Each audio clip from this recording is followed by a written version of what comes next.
ఒక తుమ్ముతోనే వేలాది సంవత్సరాలు నిద్రించిన మమ్మీని మళ్లీ జీవింపజేసింది. తన చెల్లెలికి చికిత్స చేయాలని లక్ష్యంతో ఈ మహిళ మమ్మీని మేల్కొలిపింది. కొన్ని సంవత్సరాల క్రితం ఒక ప్రమాదం వల్ల ఆమె చెల్లెలు కోమా స్థితిలోకి వెళ్ళింది. టెన్నిస్ బంతి ఆమె తలపై తగిలి ఆమె కింద పడినప్పుడు ఒక టోపీ పిన్ ఆమె మెదడులోకి దూసుకుపోయింది. ఆమె చనిపోలేకపోయినా కోమాలోకి వెళ్ళింది.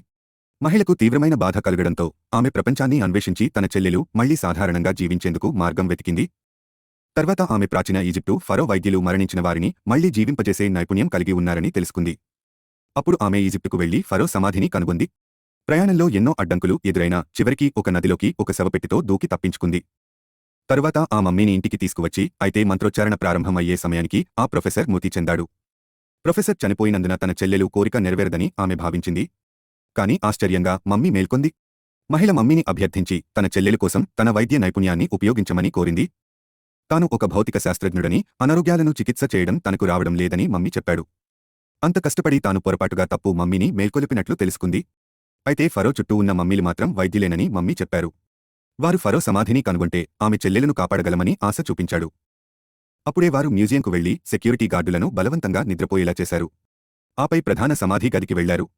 మహిళ ప్రతి మమ్మీని మీరు డాక్టరా అడిగింది అని. కాని అందరూ తల ఊపుతూ కాదు అని సమాధానం ఇచ్చారు.